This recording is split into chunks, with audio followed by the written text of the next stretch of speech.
Hi guys, this is Fimiesdessertsville channel. Today is just going to be a very quick video. I just want to show you all how to achieve accurate measurements in your cake pans.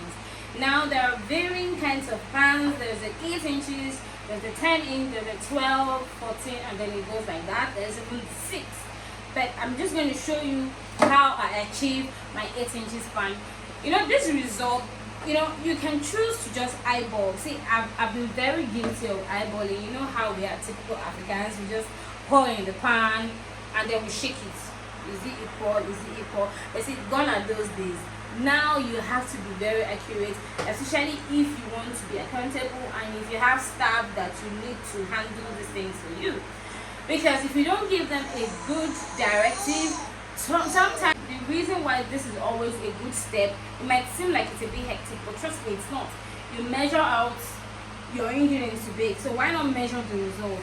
The reason is because you see, there are some times that you bake up a cake, sometimes it looks higher, sometimes it looks shorter. Gone are the days where you just gauge your measurements with the batter, because sometimes for some reason it can turn out, maybe for instance, a very major factor as to how you can have one batter in 2 parts than one would be higher than the other one is eggs. For instance, now if the batter calls for 4 eggs and you use really large eggs, your one batter is definitely not going to be the same as if it were to be medium-sized eggs. But then you'll be like, it's one batter is one batter. Oil is supposed to be constant, right? And then all those other liquid ingredients. So to avoid all these stories that thought that, oh, today my cakes look flat, why did you make me a cake that is shorter than normal? Or, oh wow, your cake looks higher than usual. You need to have a very structured way of getting your recipe right. The only way you will now miss it or not get it right is if you now don't master the art of trimming your cakes. Because even if you go through this step and then you over trim your cakes, like you can't even eyeball how you trim your cakes, you are going to be back to zero. You are going to be back to square one. So at this point, let's just go down to the basics, and then I assume that you'll be able to figure out how to trim your cakes and ensure that you always have equal height and everything. That's why some people don't like to make twin cakes, because you're surprised how a 4-layered cake here will look shorter than the other 4-layered cake. If you cut through the cake, they are both 4 layers, but you see different sizes of layers, like different heights of layers. So let me save you all the talk. What I do basically is, for you to get this done, you need a digital scale as seen here. You don't need this size, trust me, there are other types, but this is the one I use. This has a dual view, pattern, which I like. So for the purpose of teaching, you can see what I'm doing right here. I don't need to take the camera to my side here. So once it's 0 here, it's going to be 0 here as well. So before you measure anything on a digital scale, always make sure that the measuring mark goes back to 0. Like for instance, it's already on 0. If I put this pan on it now, it's going to read. I'm assuming it's reading between 170 to 160 something there, 168 to 170. It's fluctuating right there. It's doing the same thing. Now, if you pour anything inside, it's not accurate anymore because you don't know. So for you to get an accurate measurement, it always has to go back to 0. So what you do is, no matter the weight, this is a 40 kg scale. It can take weight as big as 40 kg. So how do you go about that?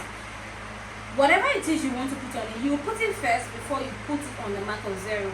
So whatever you put on it, the weight goes away and then it goes back to 0 every single time. See, let me just illustrate that for you. I already said this earlier.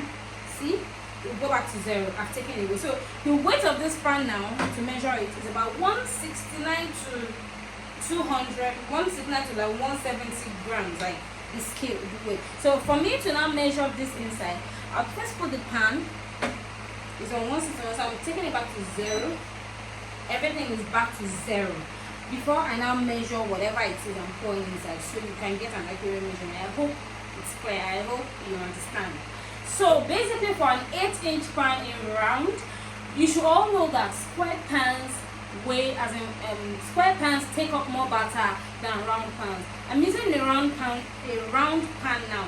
So from history, having done this a few times, you're going to be needing about 1,100 grams of whatever butter you're going to put. And again, the heavier your butter, the less it's going to take.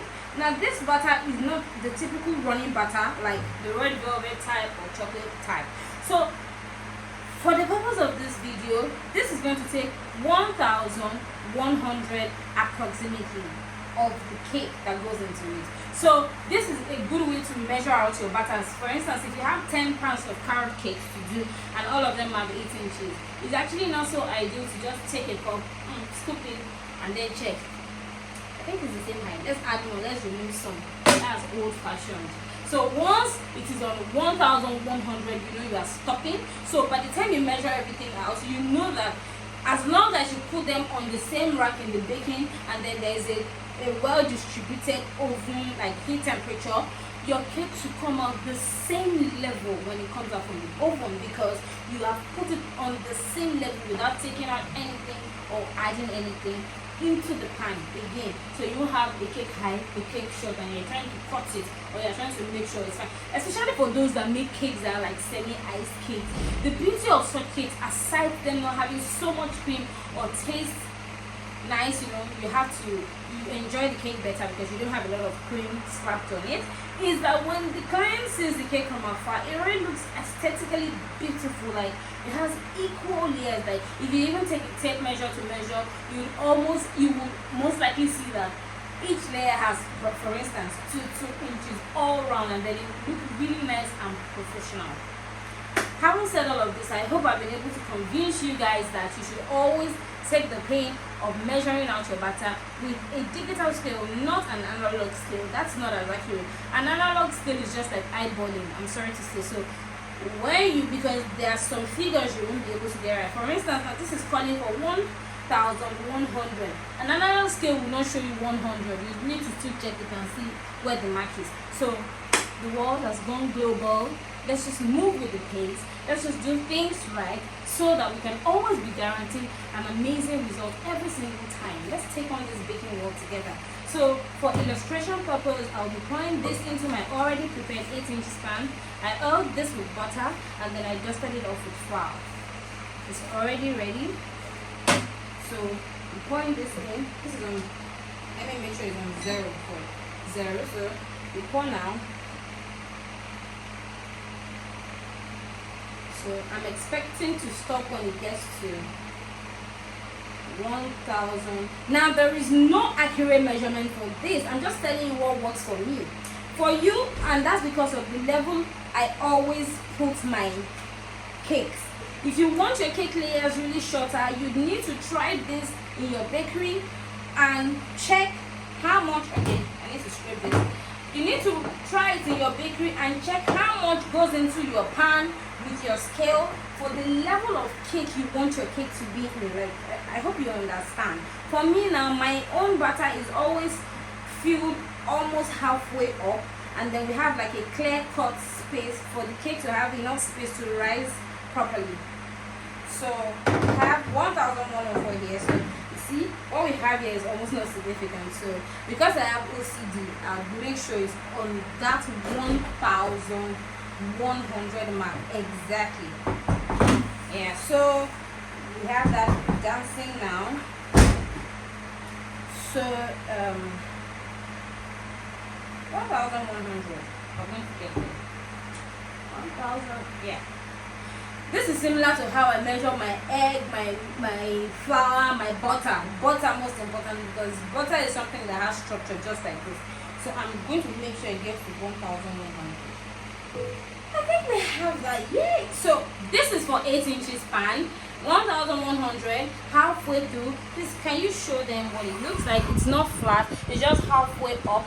I still have my clear cut half. So if you're somebody that likes to fill up your cakes more than this, which I strongly don't advise, because the higher the deep, the more quantity of butter you pour into your cake pan, the longer it will take to bake, the more easily prone to it altering the texture, and the more prone to burning. So I always pull mine halfway up so that I have enough time, enough space in the pan for the cake to bake up nicely and evenly. Most especially for cakes like this that actually rise well. Like, it always has a good rising structure because of the quantity of baking powder that has been included in the batter. If it's going to be a 10-inch pan, you need to use 1,500 grams or thereabout. And the reason why I'm saying or thereabout is this. My mark of 10 inches pan is always on this mark too.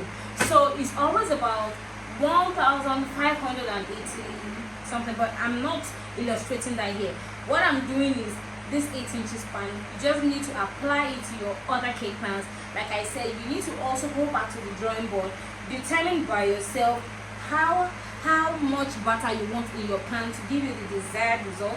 I always try to make each of my cake layers 2 inches high, so when I pour it almost halfway done, I'm giving it enough allowance for it to rise up until the 2 inches. So even if I have to trim off any excess on the surface, I still end up with my 2 inches per layer of cake, per sheet of cake. So that will be all for now. I hope you found this helpful. Like I said, this is just a guide. You should just follow this guide and then apply it to however you want it to be for your own, baking pattern, your height, your size, and the depth of your cake. So I remain your favorite girl. This will be all for today. We're taking this cake into the oven now. So till next time, guys, I hope you enjoyed the video. I hope you learned something new.